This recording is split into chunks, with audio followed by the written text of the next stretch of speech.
दोस्तों नमस्कार। मौजूदा वक्त में मोदी सरकार को देखकर आपके जहन में यह सवाल जरूर आना चाहिए कि आखिर इस देश को चलाने के लिए संविधान है या नहीं है, या फिर मौजूदा सत्ता ने यह मान लिया कि जनता ने उसे चुना है तो फिर क्या संविधान और क्या नियम कायदे जैसे मन चाहे वह इस देश को चलाएगी क्योंकि जनता ने उसे चुना है, जबकि वो संविधान की शपथ लेकर सत्ता तक पहुंचती है। और इस दौर में संविधान में लिखे हुए जो भी शब्द हैं वो शब्दों का कोई मतलब बचे ही नहीं।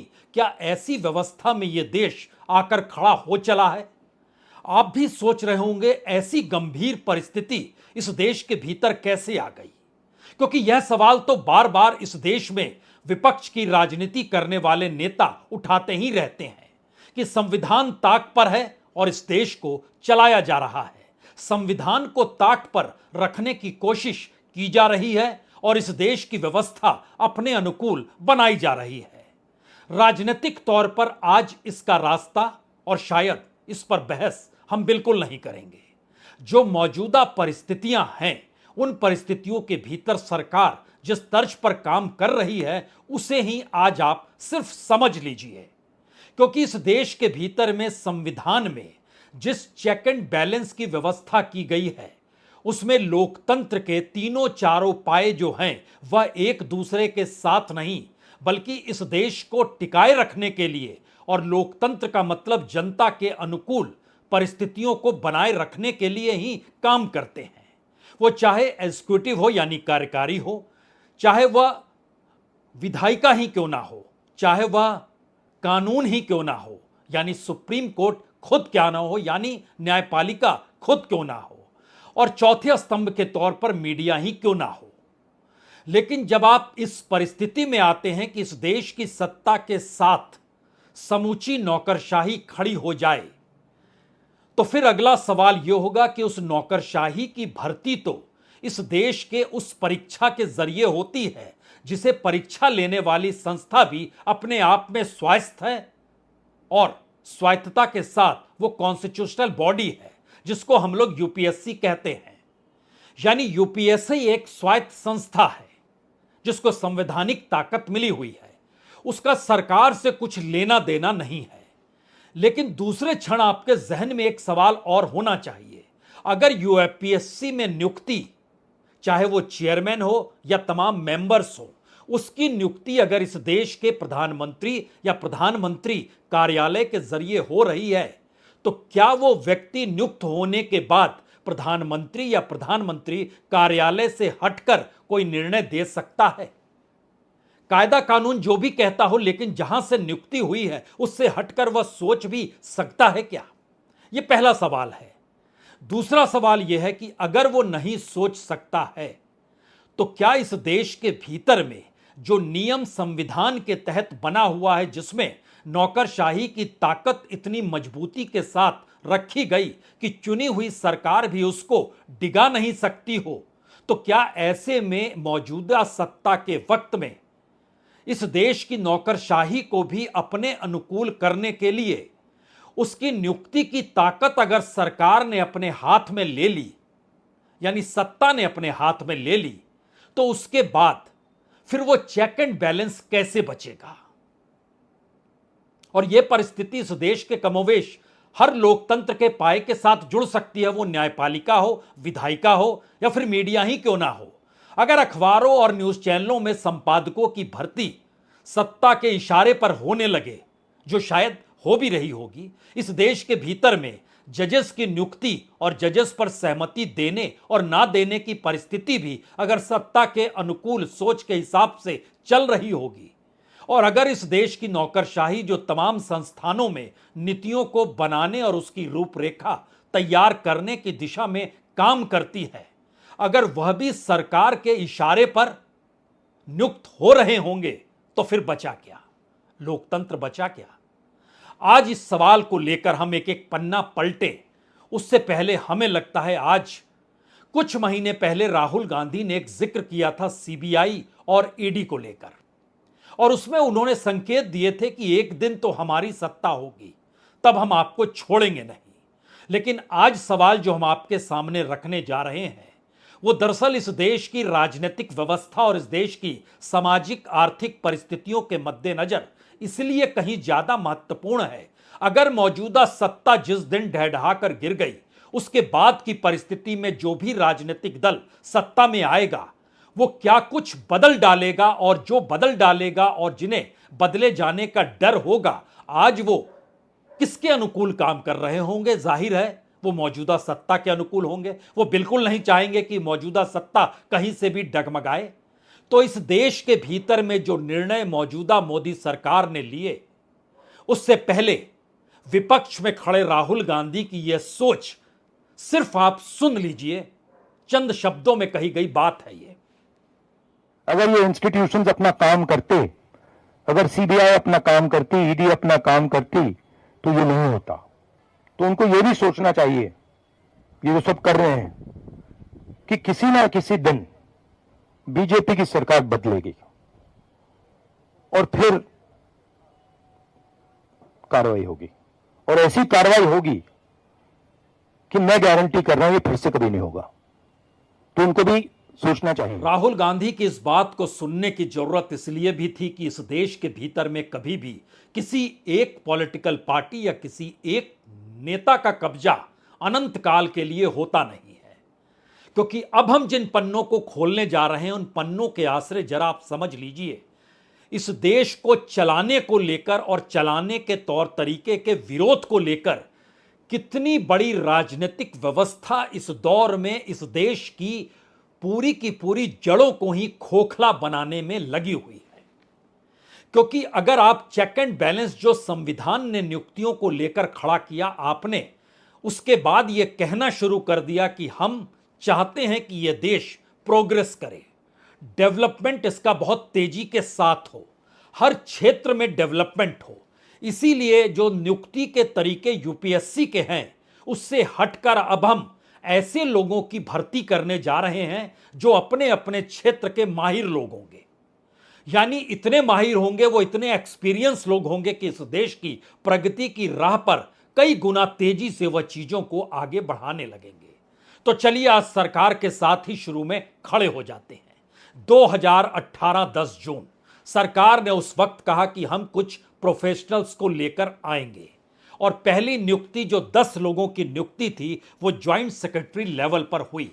जो ज्वाइंट सेक्रेटरी लेवल पर हुई, इस देश के 5 मंत्रालयों में उनकी भर्ती हुई 3-3 साल के लिए।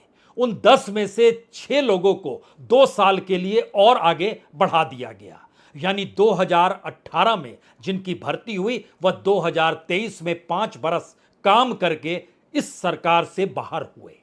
और इस समानांतर में हर बरस जितने लोगों की भर्ती होती चली गई, उस प्रक्रिया को अगर आप ठोस रूप में देखें तो तकरीबन 200 लोगों की भर्तियां इस देश के भीतर उन पदों पर हुई जिन पदों पर भरने का काम यूपीएससी का है। और यूपीएससी उस नियम कायदे को देखती है जिसके आधार पर इस देश का संविधान बना। उस संविधान के मातहत इस देश में जो दलित तबका है, जो आदिवासी तबका है, जो गरीब हाशिए पर पड़ा हुआ तबका है, जो पिछड़ा तबका है, जो अल्पसंख्यक समुदाय से जुड़ा हुआ तबका है, उन तमाम तबकों की मौजूदगी उनके प्रतिनिधि के तौर पर आरक्षण के साथ होनी चाहिए। और एक झटके में प्रोफेशनलिज्म के नाम पर वो पूरी की पूरी परिस्थिति पहले राउंड में बाहर हो गई। दूसरे राउंड की परिस्थिति है कि वाकई अगर प्रोफेशनल्स चाहिए और अगर 200 प्रोफेशनल्स की भर्ती अलग अलग मंत्रालयों में हुई है, तो फिर उसके जरिए उस मंत्रालय की स्थिति ठीक क्यों नहीं हुई? इतना ही नहीं, इस देश के भीतर उन्हीं मंत्रालयों को लेकर सरकार का जो नजरिया था और देश का जो नजरिया, इसके बीच एक मोटी लकीर क्यों दिखाई देने लगती है? बात इससे साफ होगी नहीं।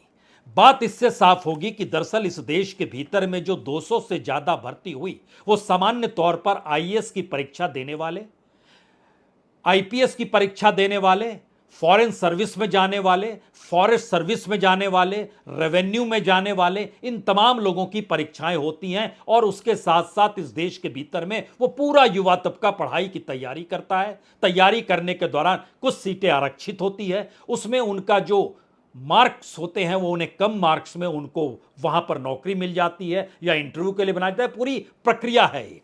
लेकिन जरा कल्पना कीजिए कि इस देश के भीतर में गृह मंत्रालय, education ministry, corporate affairs, information and broadcasting ministry, external affairs, steel ministry, finance department, social justice and empowerment, जल शक्ति, कानून मंत्रालय, एक्सपोर्ट इंपोर्ट देखने वाला कॉमर्स मिनिस्ट्री, तमाम जगहों पर लोगों की भर्ती हुई।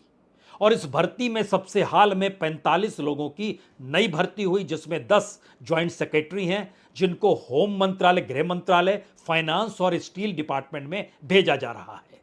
35 ऐसे डायरेक्टर्स हैं जिनको एग्रीकल्चर में, सिविल एविएशन में, इंडस्ट्री मिनिस्ट्री में, इंफॉर्मेशन एंड ब्रॉडकास्टिंग मिनिस्ट्री में भेजा जा रहा है।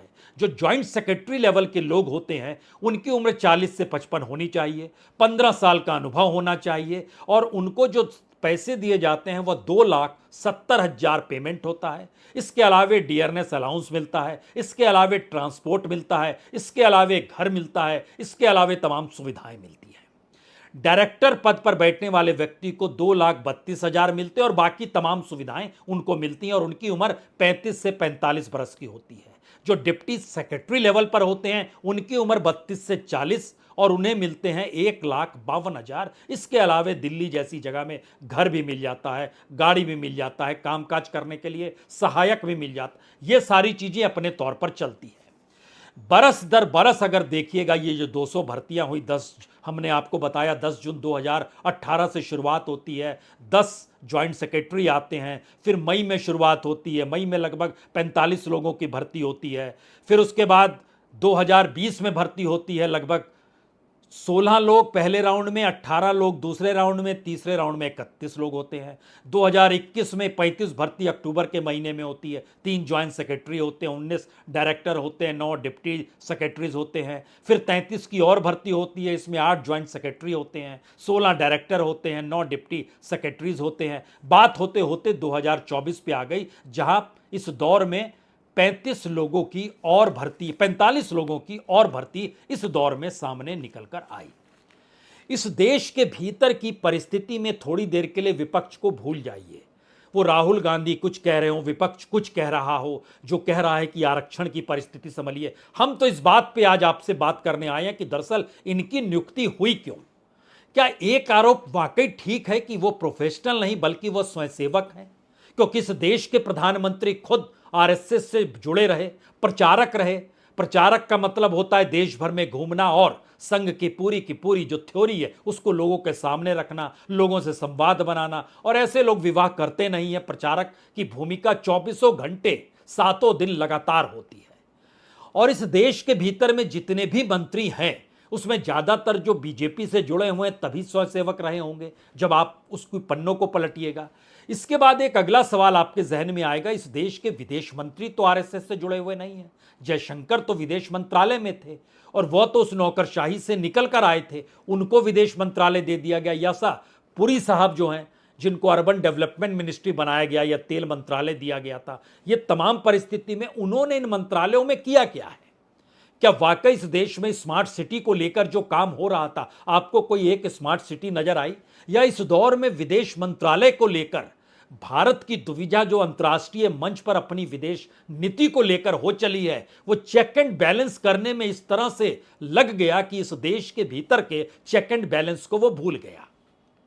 3 सवाल शुरू में आपके जहन में होने चाहिए। पहला सवाल, सरकार जो भर्ती कर रही है स्पेशलाइजेशन के नाम पर, प्रोफेशनल्स के नाम पर, उन भर्तियों से इस देश में उन मंत्रालयों की स्थिति क्यों नहीं सुधरी? दूसरा सवाल, क्या वो लोग प्रोफेशनल के नाम पर उतने वक्त से सिर्फ काम कर रहे थे, इससे हटकर कुछ नहीं था और इसीलिए वो स्वयंसेवक यानी आरएसएस के करीब थे तो उनकी भर्ती हो गई? यह दूसरा सवाल। तीसरा सवाल सबसे महत्वपूर्ण है। तीसरा सवाल है, उनको अपने कामकाज उस प्राइवेट सेक्टर में थे जो प्राइवेट सेक्टर कॉरपोरेट के जरिए पहचान पाता है। यानी कॉरपोरेट और सत्ता के नेक्सस के बीच ये ब्यूरोक्रेसी आकर इस देश में खड़ी हो गई, जो पैरेलल तौर पर, चाहे वो पीएमओ हो या किसी भी मंत्रालय के भीतर बैठी हुई नौकरशाही, जो कि फैसले लेने की दृष्टि से होते हैं वो ज्वाइंट सेक्रेटरी लेवल का व्यक्ति होता है।